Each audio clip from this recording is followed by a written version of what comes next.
This episode of the Pigskin Cafe, we react to Alabama versus Wisconsin. Let's dive right in. Welcome to the Pigskin Cafe, a podcast where Hampton, Chase, and Graham break down all things college football. So sit back, relax, and enjoy the show. They have to win this game. There's a problem. This one's tough. We are back. That's what my gut's telling me. I genuinely could not believe You it. don't live in the great state of Texas. All right, big boy, hold my sweet tea. What are we doing? That is a stat there, ladies and gentlemen. All right, hey everyone. Thank you for joining the Pigskin Cafe. Again, grateful to have you here. And I've got my friend Hampton that's ready to react to some of the biggest moments in college football. And let me just start by saying we tried something different last week that we're going to continue forward. I think if I could sum it up in two points for you as a listener that you might need to know, or maybe that you'll just simply notice. Number one is we're going to turn this show a little bit more into reacting rather than trying to preview. I think just cards on the table, it's a lot easier to react than it is to preview. And there's a lot of people who are out there previewing, and it's like 1 out of 10 people get something remotely correct. And the next week, it's 1 for 10 again. So for you as a listener, I think that's probably going to benefit you, that you don't have to listen to us just take shots in the dark. It's a lot easier to tell you maybe some themes to pick up on that happened this past week that might then help you view what is happening in the weeks to come. Might make sense of them, or just things to watch. So I think it's going to benefit you as the listener. And the second thing is that we're going to kind of trim these episodes up to really just 30-minute episodes, sort of, kind of. Really taking maybe the focal point being the Alabama game that week and maybe another headliner.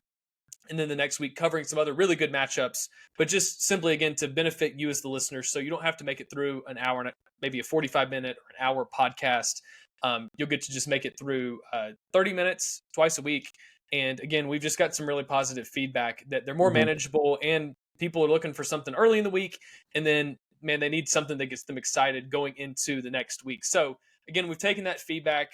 We had some really good stuff in the comment section. So always feel free to speak into this podcast. We do it because we love it, but at the same time, if there's something that would make it better or something you want us to hear us talk about, don't be afraid to speak into it. You're going to hear some more about that in episode 2 later this week, of just some things that you guys have directly spoken into that we want to answer. So with all that being said, Hampton, we had a big game that a lot of people would say that this is the litmus test of Kalen DeBoer's era as the head coach of Alabama, that this game was going to determine it all. And as built up as it was, I think that if you were to look at the scoreboard at the end of the game and look at the scoreboard at the end of the game last week, very similar, completely different football games. So I want to just tee you up right there and say, DeBoer going into an away game. We've got the jump around going to start off the fourth quarter. Other than that, dude, fill me in on how you approached this game. Maybe just were a couple of things that you were looking for. And then, yeah, man, just tell me what you thought of Alabama in this performance when they beat the Badgers. Yeah, absolutely, Chase. And before I kind of get into that, I did want to say, to your point about kind of a little bit of a pivot for us in the show, I just want to thank everybody for the support that we got last week with our 2 episodes that we put out. It's 2 of our highest rated episodes ever. We couldn't thank you enough. And while you're at it, while you're listening right now, go ahead and subscribe to our YouTube channel. Follow us on Instagram, Twitter, and TikTok. We are, I believe, 5 or 6 subs away from 100 on YouTube, which is a big accomplishment for us. So go ahead, hit that subscribe button, leave us a like, and hit that notification bell. Now back to the action that was on the field this past Saturday. And going into this game, and Chase, you can attest to this, I put in our group message with all of our friends at about probably 10 o'clock that Alabama should win this game very comfortably, simply from the fact that they're just a much more talented, much more athletically gifted football team than Wisconsin. I mean, in Wisconsin's first 2 games, I think they won both by a very similar margin against teams that weren't very good. I know the first week they played Western Michigan or Central Michigan, one of the Michigans that wasn't the Michigan, and they struggled in that game. They were down and barely eked out a victory. You know, the final score was probably not indicative of how close the game was. But then that team goes and plays Ohio State the next week, and they got absolutely crushed.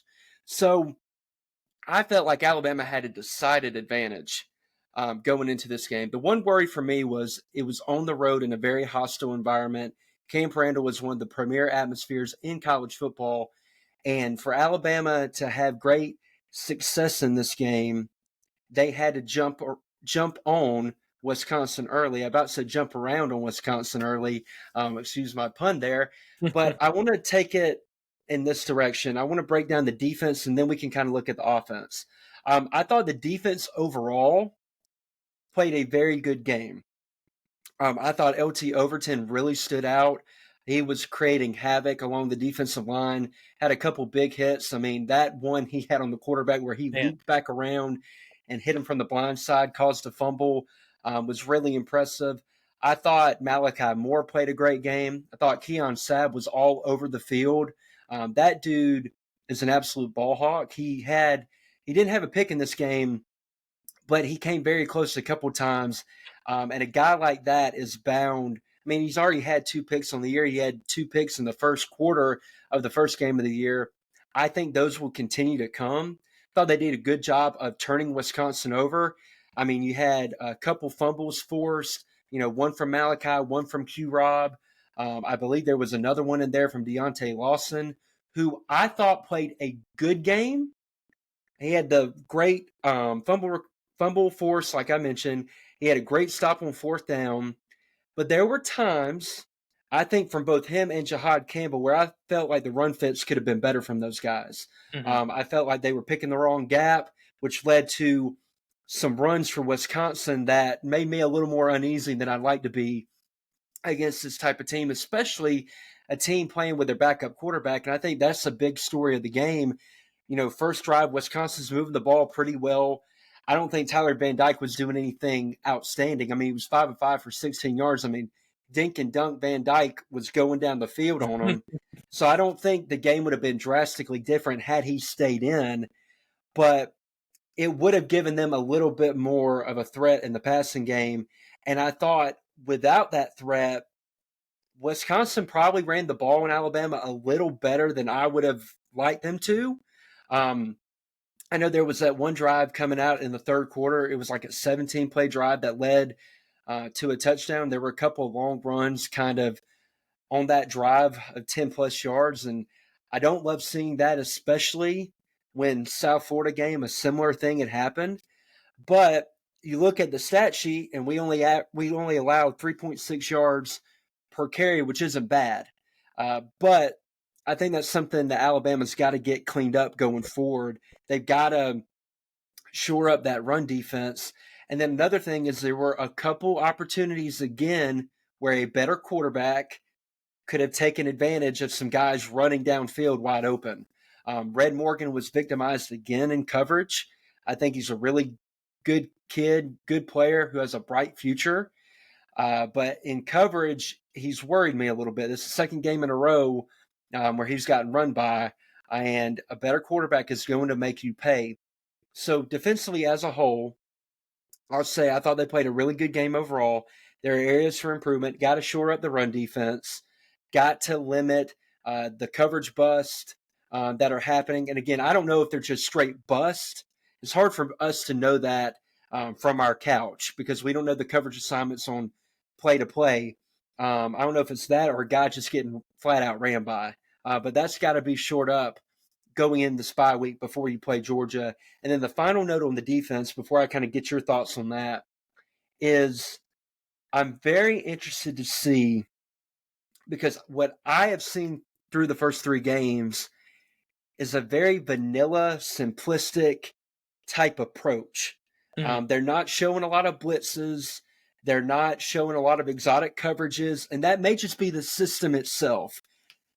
But I kind of think in my heart of hearts that Kane Womack is holding some stuff back for Georgia for games down the road to kind of unleash those guys. Because to me, a guy like Jahad Campbell, a guy like Deontay Lawson, Justin Jefferson, those 3 linebackers I think can be very, very good when you employ them as blitzers. So I'm interested to see if that kind of gets unveiled as they go into the Georgia game. But that's kind of my notes on the defense and how I assess their performance kind of after the Wisconsin game. Chase, what do you make of all that before we transition into what we thought of the offense? No, I think you're spot on. I thought as I watched the first quarter, man, I was not very impressed. And I think if you just go back and rewatch, like just see what's happening, it felt like they're not doing anything crazy on offense, but man, somebody's not getting to a hole, someone's not filling a gap. These run plays are going for a lot more than they should. It's just kind of my takeaway. And I'll highlight something else. We're about to talk about the offense, and I'll pick the third aspect of a football game, which is special teams. And I just want to say this here. I was, if you didn't, as you're watching it, it starts to unfold like the Alabama games that you're like, okay, here we go again a little bit. Just for the first quarter. What I mean by that is they kind of marched the ball down the field a little bit. The guy kicks a 5-yard field goal. Hey, credit to him. That is not easy. That is a heck of a kick. And again, you're like, wow, okay, so they've only got to get it to what? The 40-ish or something like that in order to kick, 35 to 38-yard line. Yeah. I mean, we're that removes a lot of pressure from the offense. And so anyways, I see him kick that and I'm thinking, dang, okay. That's kind of scary if that's what they can do. And then in Alabama fashion, we get in the same scenario. We go 3 and out a couple times, and then we get in the same scenario, except we're kicking a field goal, and just in Alabama fashion, we miss it. You're thinking, okay. And I remember even thinking when I saw the Wisconsin kicker make the field goal, I was thinking, hey, we missed that. Like, that's the one that we missed on an away game. We missed the field goal that's like, hey, you just can't leave points on the field. And so all I say that to say is just that in these big games, it felt like one of those things that, hey, you can't play this what if game. What if he doesn't get hurt? Their quarterback, Van Dyke. But all that to say, man, that aspect of the game in those big moments, especially early in the game, I was disappointed to see us leave a few points on the field. But, we'll clean that up. That's not something that we should really, I think, harp on too much, but it's something worth noting that when you get in that, again, Tennessee, Georgia, you can't come up and have a warm up, and then, get a mulligan. So I just wanted to highlight that. I think you highlighted the defensive performance really well. It was kind of surprising because I felt like the linebackers are ones that we were really proud of. And this game, there was just something that was a little bit different. And I'll maybe just kind of simply kind of round this off by saying this and then moving us to the offense. And this is just a thematic comment. The theme of the game I felt like was styles make fights. And I think Wisconsin just plays the kind of football that Alabama plays really well against. It's something that's familiar to them. Under Saban, this is the game that, we play these teams, and these are the teams that we do really well against. The ones that we don't do well against are the ones like Tennessee, or the ones like, we're playing Clemson those years where, Johnny Manziel, where they have an electric quarterback and they're spread attack. They're spreading it out. The QB's running, and this is just simply wasn't one of those games. Alabama knew what to expect, and I thought you saw that. And so I think that I came out a little bit more, obviously confident in the offense, and we can talk about that in a second. But I think looking towards Georgia, I think this was kind of a good tune-up game for this, if that makes sense. I think South Florida gave you a really good taste of Tennessee. I guess I'm just saying I'm hopeful that Wisconsin going into Georgia, those two teams are pretty similar. I'm hopeful that we probably got some good, film to just break down. And also, again, it's like, hey, if you can do it to Wisconsin, remember what we did, when it's the Georgia game, remember what we did 2 weeks ago. So that's one of the things I just wanted to point out. Styles make fights. I think that this was one that played into our stylistic, favoritism. So, anyways, let's move on to the offense. And I think that we got plenty of, constructive feedback is today. But Hampton, I'm going to let you start, but let me kind of think about how I want to pose this question, and I think it's something along the lines of, it's kind of what we talked about last week. Hey, did things become more clear to you, or did they become more confusing in this game? I think that's a good question. I feel like last week I had a more sure answer for this question, but I would say I feel kind of the same. And I think my view of the offense is shaped like this. They're inconsistent. They're often inefficient, but man, are they explosive. And I think those three adjectives, whatever you want to call it, that is what describes this offense. And in this game, I want to preface my comments before by saying this. I think you made an excellent point about the type of game this was and the type of team Wisconsin was compared to like a South Florida that is much more like a prep for Tennessee. And this may be an overreaction on my part, and I'd love just quickly to get your answer on this. You watched both games. Who do you think if South Florida played Wisconsin, I'm picking South Florida to win that game. And I know that's crazy. I think South Florida had more dudes than Wisconsin did because I did not see just a bunch of athletes, a bunch of guys on Wisconsin that I pointed to and was like, yeah, that dude's a difference maker. Mm. Even the quarterback for South Florida, who was erratic as all get out in the passing game, at least he could run and pose that threat with his legs. But I just want to preface my comments before I really dive into the offense that I think South Florida almost posed more of a challenge to Alabama than Wisconsin did. What do you make of that before I kind of dive into what I thought of the offense as a whole in this performance? Yeah, Hampton, I was literally about to look up who South Florida played this week. Do you know if they played and who they played? Yes, so they played Southern Miss and they won 49-24. Yeah, I mean, dude, that makes sense to me, and I think that man, if their quarterback plays well, I think they almost beat Alabama. Like truly, that's and not just well. I just felt like, hey, if he was halfway consistent. Well, and I agree with that, and I do want to say, like, I know a lot of Alabama fans, their whole defense of the South Florida performance was, well, you know, if this play goes different, if this play goes different, if this play goes different. Well, South Florida could say the same thing. Yeah, if we hit this throw here, if we hit this throw here, we're up. Yeah. I mean, and we might be I mean, they weren't going to blow Alabama out, but they would have had a substantial lead. Yeah. So I don't think you can just do it from one perspective. You got to do it from both if we're going to play the what if game. Totally. But in this game against Wisconsin, what I saw on offense was some of the same issues with the lack of efficiency, the lack of keeping drives alive. There were still some 3-and-outs. There were still some short drives. I mean, if you look at the first half in its totality, it really wasn't a great half. What changed the perception of the first half was the final drive before halftime when I don't know what in the world Wisconsin was doing on defense with the whole shot that Milroe threw to Ryan Williams, leaving him wide open. And then Jeremy Bernard, they left him one-on-one, and he broke free for a touchdown. I mean, 2 plays to go 70-something yards. I mean, that's just poor defense, poor execution, poor coaching, all of the above. But if you look before that, it wasn't, I don't think, a pristine half from Alabama. I mean, I believe before that drive, Jalen Milroe only had 50 yards passing. He was like 8 of 11 for like 50-something yards. So I think Alabama's offense can be described like, in the words that I've said, inconsistent at times, inefficient at times, but they also had the chance to hit the knockout punch on you with the explosiveness that they have with Jalen Milroe running the football, Jalen Milroe being able to throw the deep ball accurately. And to me, that was the biggest key and difference from South Florida to Wisconsin was that Milroe's deep ball was on against Wisconsin. Now, that throw he made to Ryan, the first touchdown, that's a beautiful throw. No notes for me. Beautiful throw. Yeah. The one he threw to Jeremy, beautiful throw. The one to Ryan before that throw to Jeremy, beautiful. That was really good.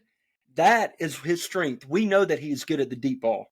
And I think that's something that they need to continue to build around, knowing that is the strength of his. The one to Cuevas at the end of the game, another good throw. He was wide open, really good play call by Nick Sheridan, schemed him open, kind of hit him in the formation. Then he, kind of looped out, straight down the field. Really good throw.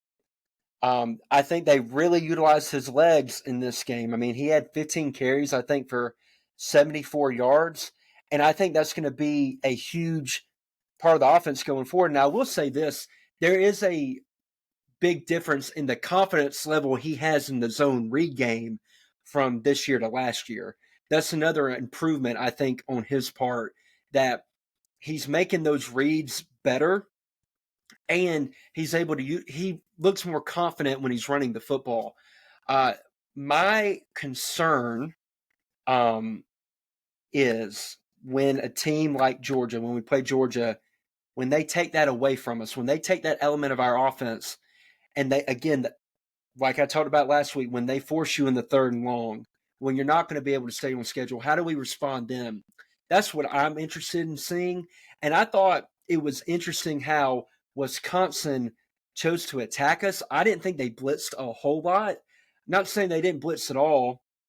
When they did, I think we did a good job of picking it up. And I think Milroe did a better job of actually hitting his check down a few times in this game. He had one to Henderson where he scanned the field, nothing there. He threw it to Henderson, gave him a running start to, run up the field, have a little bit of momentum. That's a little bit of an improvement from he wasn't really doing that as much last week. So building like little baby steps of building blocks like that are good for him and good for the offense. But there were still times where we didn't really complete many balls in the intermediate area of the field, ones that are, chain movers. Yeah. There were a couple he airmailed. And I'm not trying to be hypercritical. I thought he played a good game yesterday. I'm not taking that away from him. I think that was one of his better games in his career, to be honest with you. Yeah. But I think a lot of it was relying on his legs being a huge factor, which they need to be in every game. I'm just saying against better teams, I don't know how much we're going to be able to rely on them. But we really didn't he threw the ball like 17 or 18 times. We were very, very dependent on the run, which again, last year when we got into trouble in the first half, what did we do? We would lean to the run game. And with the offensive line blowing Wisconsin off the ball, like their interior of the defensive line was a big weakness for them, and we exploited it. I thought Jan Miller ran the ball really well. I thought Caden Proctor coming back into the lineup, you kind of saw the difference that he made. I thought he played really well. I hadn't rewatched the game, but off first watch, I thought he was good. I thought Pritchett was good. But again, Wisconsin doesn't have any difference makers along that defensive line. So that's kind of my view of the offense as a whole. Really good game, but again, it's like I kind of knew this going in, that we're explosive, we can hit you quick. But again, when teams are going to force us to go methodically down the field, how do we respond then? Because you're not going to be able to just hit home run after home run after home run against every team you play. Now, if we do, great. I'm just saying most of the time in football, it does not work that way. And I think Ryan Williams is a superstar. He is the number one receiver on this team. I said that last week. I still can't believe it. And he's getting more and more confident each game he plays. You can just tell there's even a different speed to me that he played in this game than he played in the first two, which is scary for the rest of college football. And then my last point before I kind of get your thoughts on this is one guy, this might be a little bit of a hot take, but one guy I've been a little disappointed in is Justice Haynes. I think he has not had the season I was anticipating. And I know he had the one great run against Western Kentucky where he didn't get touched. But to me, his ability to break tackles and kind of stay up and keep his legs moving has been lacking. There were a couple runs yesterday, and he only had 2 carries yesterday, which makes me wonder if he might have been hurt or something, a little banged up. Yeah. But a better back, an elite back, makes that guy miss, keeps his balance, and it's a huge gain. Where Jam, on the other hand, I thought showed incredible burst, incredible physicality, coming downfield. Yeah. And to me, if I'm a coach, Jam Miller's my running back one right now. It's not Justice Haynes. So that was just an observation I kind of wanted to throw out. And the other one is can we please throw the ball to Kendrick Law? He's blocking his tail off. Can we just give him a little bit of love, like a jet sweep, a pop pass, a screen, something? Get the man the ball and let him go to work in the open field, because I think we're not utilizing him enough. So those are my kind of takeaways for the offense. What do you think about all that? And then we can Yeah. move on No, and quickly hit South Carolina and yeah. LSU. Dude, I told you guys in our group message, like, hey, I think Kendrick Law needs to have a season. Like, this is his time. He was kind of part of that class that a lot of guys transferred out from. And it seemed like he was the one that, I don't know if we handpicked him or he was the guy that was willing to kind of wait it out. But, dude, he's got too much of just some electricity to not be using him. And if it's like, hey, it's just simply not, he's not, we look at it and think, hey, he's fast. Seems like he's got good hands. He put the ball on the ground last week. That might be hindering it. But all that to say, I just think that that's worth putting out there. I'd love to see him really take a step. But like you said, I mean, man, Ryan Williams has taken that step, which is just actually incredible. It really is. I have people that come up to me and they're like, hey, but that's 17-year-old for y'all. Which, I mean, that's just, it's really mind-blowing to think that there's a 17-year-old that's playing college football. But there's a 17-year-old that everyone in the country is starting to hear about. He's up there on game dominating. day. Yeah, he's on game day. They're talking about, potential Heisman. And I mean, dude, he's done it the past, 2 or 3 years in high school where he's the Gatorade Player of the Year. So it's clear, dude, he is above, I think even what our expectations could be. And Hampton, just give me a quick, I keep hearing people kind of mention, and I'm not talking statistically. I'm talking about watch this guy play football. Who is the other Alabama receiver you feel like he plays like? I've got a name in my mind, but Saban said somebody different, and I didn't really know where he was coming from with that. So, and he would know better than I would, but just who's your comp for him when it comes to wide receivers that have played at Alabama in the past few years? That's a good question. So I think I know who you're going to say, but for me, I mean, one thing that I pointed out to my friends is like, we've had freshman receivers contribute right away, right? Julio, Amari, Calvin Ridley, Jerry Jeudy, Ruggs, and Smitty to a lesser extent. But like with a guy like Coop and a guy like Ridley, it took them a few games to get going. Yeah. All right. Julio now, first game, he was number one target against Clemson when we played them back in 2008. And Ryan is the first guy since Julio to be that. Like from jump, from game one, I'm the guy. Yeah. And to me, I think he does remind me of Amari Cooper. I agree with Coach Saban. Dude, that's interesting. I don't know why. I just don't quite see that. Who do you think that I think he is this? Who do you think I think his comp is? Smitty. Yeah, that I don't know. That feels, and I think I'm looking at not just like, hey, both guys are skinny. I feel like both of them, you really can't put your finger on what makes them great other than they just have the it factor. It's like everyone else I think would count them out, say they're not big enough. And I'm saying not fast enough, but it's like, man, they're able to turn on a dime, and I think that's what makes them great. So make just a quick, give me 30 seconds on why Amari Cooper, because and it might be my ignorance, but that's not the first name that came to my mind. I think the thing that reminds me of Amari is, one, he's a really good route runner, but there's a smoothness to his game that Coop had. Like, you never, again, Cooper nor Smitty are the most physically imposing receivers you've ever seen in your life. But there's a smoothness and a game speed. Like, the game's never too fast for him. There's no moment ever too big for him. But they kind of, even like some of their cuts, they move the same. Like, I know especially Amari, when he was a freshman, there's one play in particular, we're playing Georgia in the SEC championship. He catches a screen and he puts his foot in the ground, and it's like a sudden cut, makes the guy miss and gets like 10 yards. And Ryan had that on the punt return. Like, on the punt return was like the first time I saw, like, there's that speed. There is like the speed in the open field that really he's not fully gotten to display other than that one play against South Florida. And the cut that he made on that reminded me of Amari. Yeah, fair enough. So that is kind of why I see the comparisons there. where to me, Smitty was good right off, but it took him, I would say halfway to his sophomore year to the end of his sophomore year, probably junior year, to really come into his own. Part of that was due to injury. He got injured against Mizzou in the homecoming game that year. Mhm. But that's kind of why I would compare him to Coop a little more than Smitty. But he's definitely got a little bit of both of them in his game.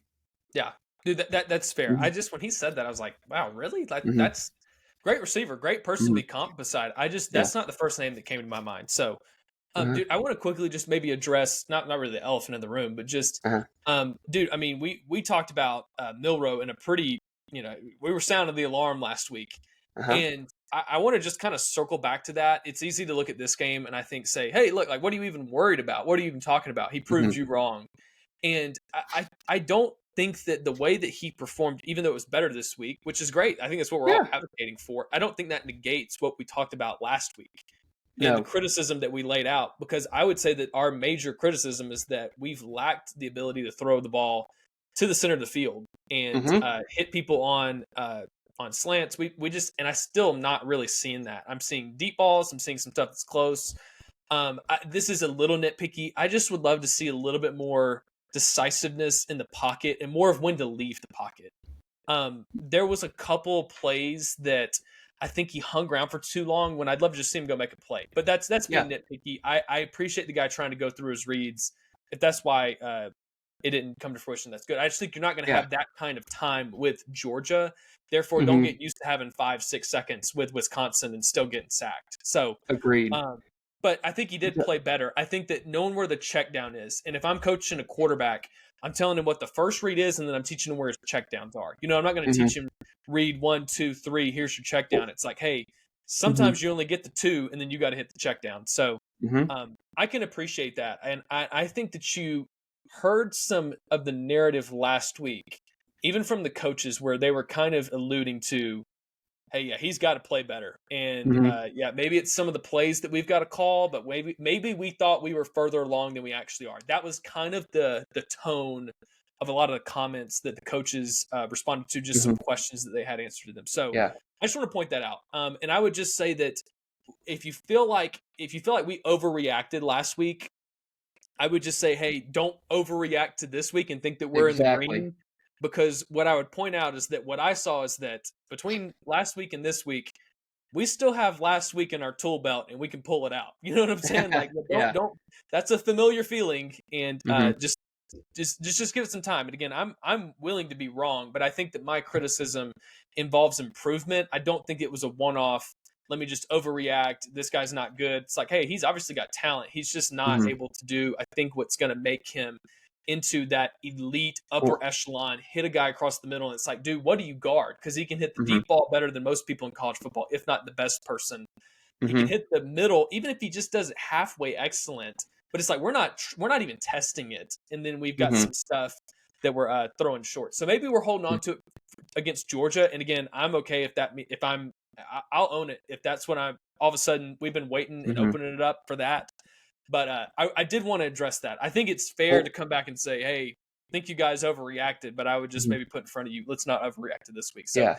Hampton, Well, we've got yeah, can finish I? out our thought on this, and then let's talk about the USC, the South Carolina LSU game here in just a second. We'll round out Well, this I'm wondering maybe we can push that to our to our next episode and Okay, close it out with Alabama, and then we'll talk cool. about that because we have I know you mentioned we have a mailbag. We have some questions from our audience that we want to answer, and one is on Alabama, and Cool. we can cover it real quick now, and then pivot to the other if that work. Does that work? Yeah. That's Yeah. perfect. Yeah, shoot for Because I want to stick on your point for just a minute. I don't want to belabor it, but I think that is an excellent point by you. I don't think this week negates last week because of I think Wisconsin had a different plan of attack for Milroe than South Florida did. South Florida sent the dang house over and over and over again, and we never really made them pay for it. Wisconsin, to me, did not have that type of game plan. Granted, Milroe did play better, but some of the criticism that we had I think it still stands. And there's nothing wrong with saying a player has weaknesses. He has strengths too. And we have talked about those here on this pod today. And we've highlighted them and said that he had a good game. But just because you excelled in one thing this week doesn't mean that you don't have things to work on from last week. And I'll just say this. You said something about what the coaches said. Urban Meyer said he had talked to Kalen DeBoer before this game. Mm-hmm. And this is what Kalen DeBoer said. He said, number one, talking about 3 areas that Jalen Milroe need to improve. He's got to become a general of the field. He's got to be able to check plays, not always look at the sideline, flip protections, because he really didn't do that against South Florida. He's got to improve. Number two, he's got to trust the pocket. Great athletes have a tendency to leave the pocket and try to make a play. He's got to trust in his guys up front. And number three, the most important piece of a quarterback is learning to go through a progression. Go number 1, 2, 3, 4, and the art of the check down. You have a great athlete, give him the ball. Now, does that sound awfully familiar from everything that we said last week? Does it not? And that's totally. And that's coming from the head coach's mouth. So I understand fans that anytime Milroe makes a good play, they want to tweet or they want to go at people and say, "Oh, where are the haters at now?" It's not hate. It's not hating to say that he has limitations and he has things that he needs to improve on.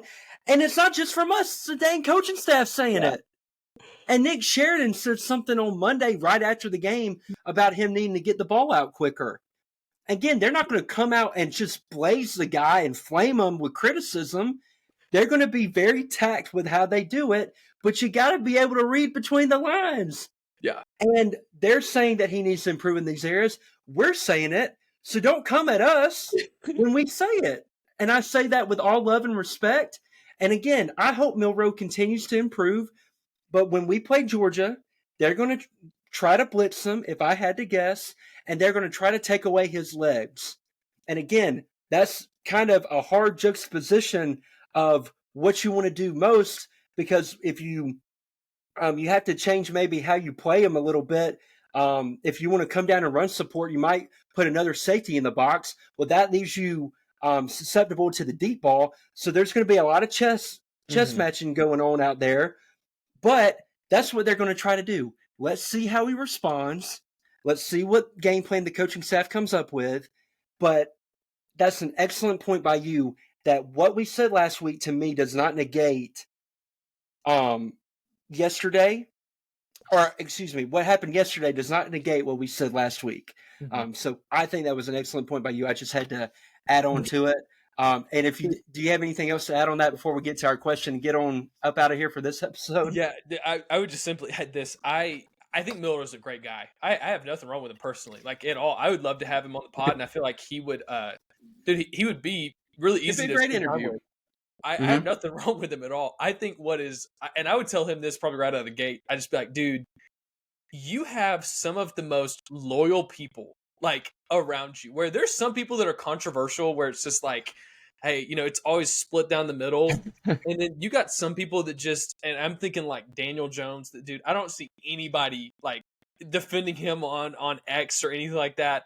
But there's no Daniel Jones Island with one person on it. No. Yeah, dude, but you're right. There's just this like makes a play. Where are all the haters at now? Which I think is, I kind of appreciate that about him. Like it's really fun to talk about his game, because you see this like elite level of athleticism, and then this stuff that I think is you can fairly criticize. And I would even go as far to say, I don't think it's one of the situations where the truth is somewhere in the middle. It's like, no, it's just, it's like, it is what it is. Yeah. And that's why it's fun to talk about.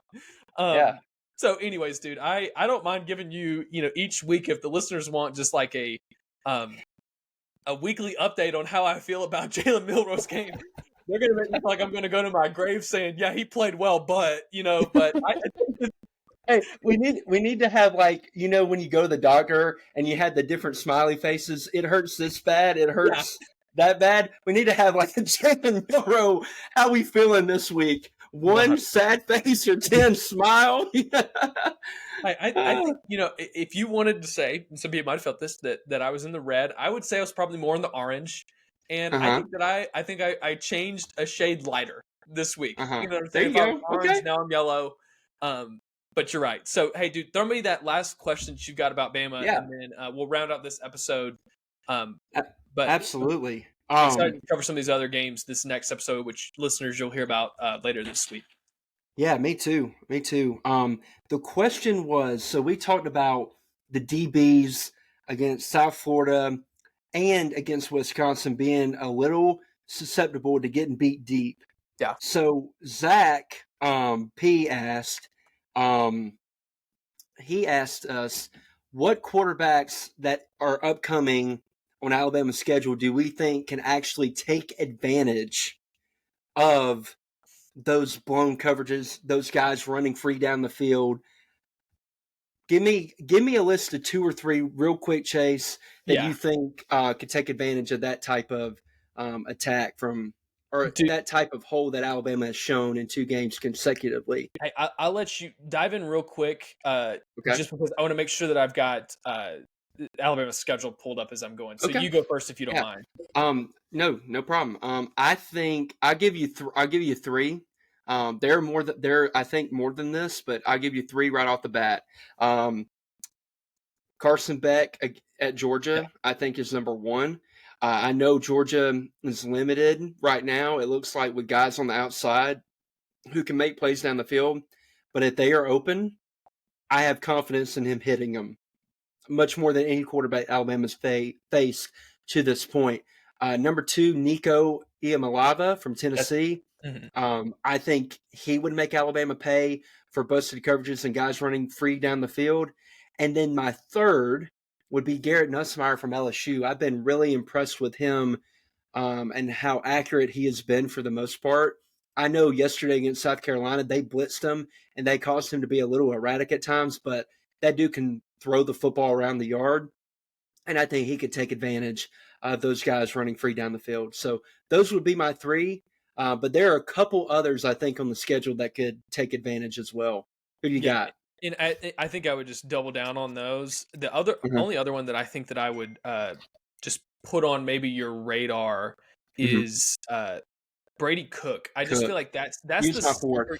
that's just the sleeper game on Alabama's schedule that I think that, man, if you come sleepwalking, because you'll have played, here's the weeks leading up to that. You just play South Carolina at home, you play Tennessee away.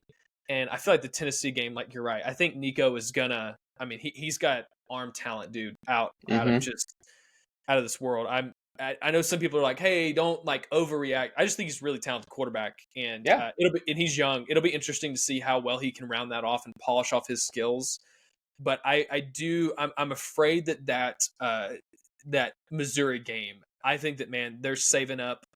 I'm not saying like trick plays, but I could see us getting beat deep on a couple of things that, dude, they're trying to get us to kind of buy lies when it comes to some movement before the snap and stuff. Well, So just to kind of add a little bit of color to that prediction, or just I think they're gonna come ready to play that game because they played well last season, and man, I mean, they would love to shock the world a little bit. So that's a great question, though. I think that makes you, I think, dig into other teams, again, preview a little bit. But again, I think that I would say too, though, I would just simply say that if Overton keeps getting to the quarterback like he does, that makes your DB's job a lot easier. So I would almost say, yes, I want to highlight some quarterbacks that could do it. But man, it's been interesting to follow Overton's journey to A&M.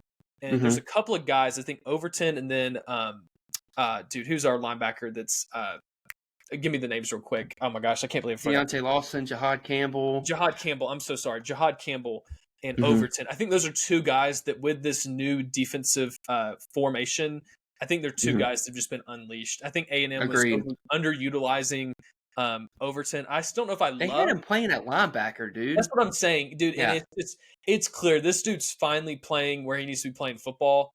And so he's made that very known that he enjoys where he's playing on the field. So it's been awesome to have that at the defensive line again for Alabama, because I think that's what we've been missing. And you've seen us get cooked deep the past few years, especially under Pete Golding. And so, yeah, I think that's a big, I think, aspect to who cooks us, who doesn't, how well does Overton play, and some other guys. Yeah. But it's a great question. Hampton, anything else you want to add before we get out of here? Only thing with Brady Cook, he has the best receiver that we play on Yeah. the schedule at his disposal in Luther Mm. Burden. That is another reason that Brady Cook is a great pick by you. Yeah. And dude, I mean, LSU, that Lacey guy is a He's stud. good too. He's Yeah. really good. I mean, there's some immense talent that we're going to play at the wide receiver position. So I think that turns into those 50-50 balls that you just give your guy a shot, Yeah. So, And great that's all for me though. Yeah, no, that's good a great episode. question. So, well, guys, I hope that you've enjoyed. And again, if you're listening to this on the way to work or in your car or in the shower getting ready, again, we just appreciate that you take time out of your day to listen to this podcast. And we just do this to have fun. We do this to save a phone call and hope that you enjoy almost what this is the exact phone call that Hampton and I would have if there weren't microphones and something recording us. So, hope that you can get behind that, support that.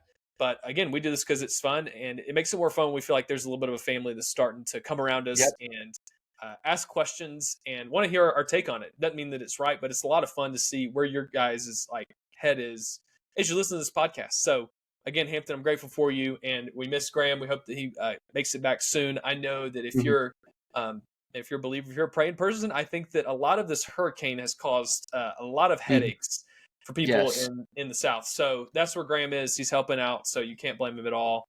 No. So anyways, but Absolutely. Hampton, if you don't mind, if you'll pray for us before we get out. Hey, let's go, baby. We'll have church on the Pigskin Cafe. We don't mind. Right. Well, hey, guys, again, grateful that you tuned in. We'll have another episode out for you later this week. And again, the Pigskin Cafe is closed for right now. But until later this week, chew on that. Excited to cover some games with you later this week.